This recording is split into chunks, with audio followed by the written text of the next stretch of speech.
Mirë, sot do të bëjmë diçka të veçantë. Do të futemi thellë në mesazhet e përzemërta të një përmbledhjeje me poezi për fëmijë, që quhet Dashuria jemi ne.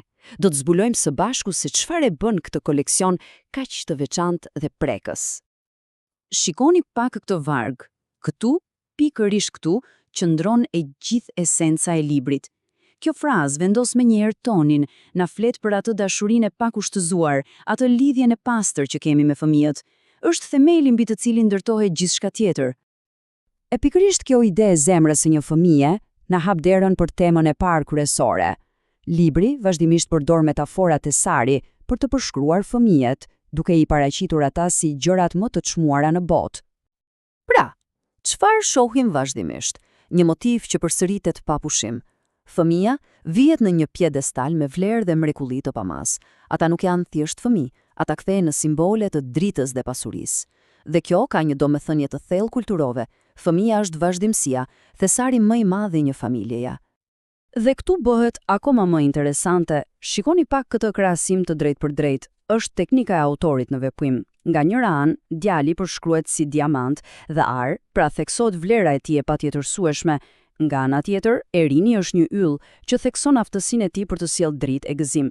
Kuptoni? Këto nuk janë thjesht fjalë të bukura, ato formosojnë mënyrën se si fëmia perceptohet. Dhe kjo ide nuk ndalet këtu, përkundrazi, zgjerohet, fëmia bëhet një stoli e çmuar, sidomos në sytë e gjyshërve. Kjo e përforcon idenë se vlera e tyre nuk është thjesht diçka abstrakte, por diçka thellësisht personale dhe emocionale për gjithë familjen.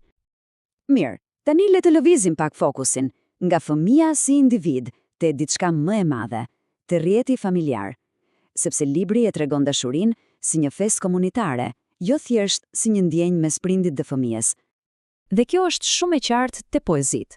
Përmenden të gjithë, prindrit sigurisht, por edhe gjyshërit, dajet, xhaxhallarët, hallat, madje edhe shokët e shoqet. E çfarë na tregon kjo? Që gëzimi për një fëmijë nuk është individual, por ndahet dhe përjetohet nga i gjithë rrethi i tij. Ky varg këtu është thjesht perfekt për të ilustruar këtë ide. Por, prisni pak, a vutër e diçka? Fraza xhaxhi me mërzi se është larg në Gjermani. Këtu prekim një nerv tjetër, shumë të ndjeshëm. Dhe ja ku jemi, te tema e kurbetit.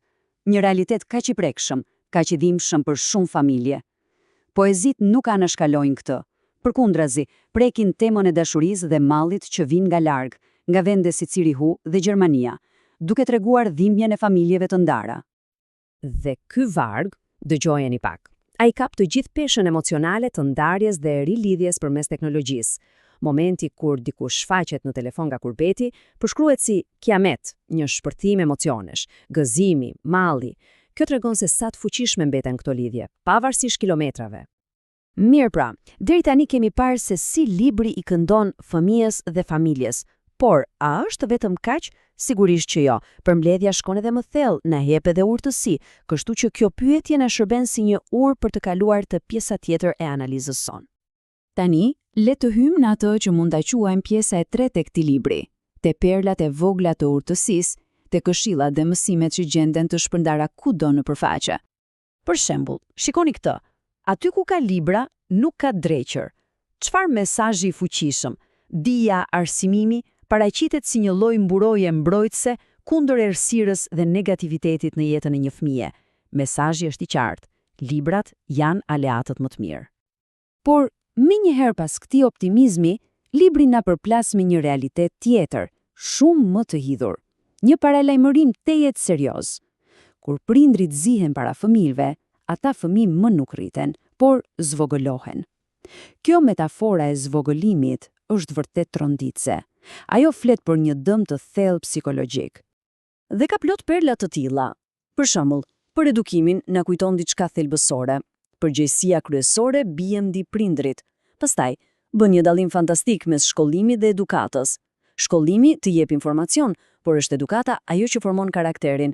Dhe së fundi, një homazh i mrekullueshëm për figurën e nënës, duke i quajtur fytyrën e saj kopertina më e bukur e librit, simboli i parë i dashurisë dhe sigurisë.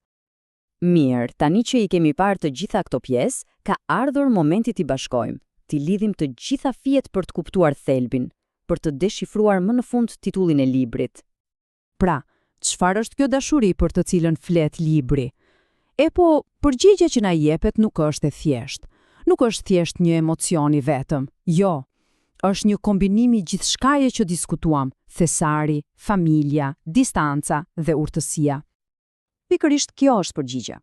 Dashuria jemi ne, është suma e të gjitha këtyre elementeve. Është mënyra si shohim fëmijët tanë, si thesar. Është forca e lidhjeve familjare, këtu apo në kurbet. Është mençuria që kalon brez pas brezi për t'i udhëzuar ata. Dhe sigurisht, është ai gëzimi i pamase, kolektiv, që ata sjellin. Të gjitha këto bashk, ja, kjo është dashuria. Dhe për ta mbyllur, do t'ju lë me këtë mendim të fundit. Një mendim goxha provokues. Nëse nuk të duan fëmijët, nuk të do askush. Libri na lë të reflektojmë, ndoshta në fund të ditës, pasyra më e sinqertë e shpirtit ton janë sytë e një fëmije, një mendim vërtet i fuqishëm për ta marrë me vete.